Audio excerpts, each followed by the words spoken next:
सुबह उठते ही हम बाहर जाते हैं पाखी को खाবার खिलाने के बाद हम फिर घर में आ जाके एक गिलास पानी पी लेता है। पानी पी के हमें थोड़ा झाड़ू लगाना पड़ रहा है। झाड़ू लगाने के बाद हम ब्रश कर लेता है। आज हम तुम्हारे साथ हिंदी में बात करता है।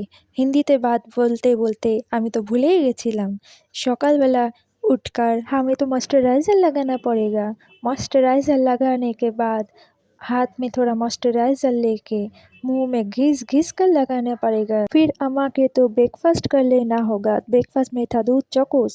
अम्मी तो बहुत मज़ा लेकर ब्रेकफास्ट कर रहा हूँ। ब्रेकफास्ट करने के बाद हम जाएंगे बाहर। फिर बारांदा में जाते हैं। फिर तुमको दिखाते हैं कि हम কালকে কি গাছ এনেছিলাম। এই দেখো কি সুন্দর সুন্দর ফুল फूटा है। फिर हमें जाता है पौधों में पानी देने।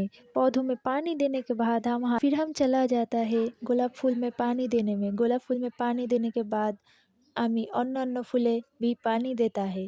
ये मेरा डेली का रूटीन है। अब मैं डालिया में पानी दे रहा हूँ, अब पिटूनिया फूल में पानी दे रहा हूँ।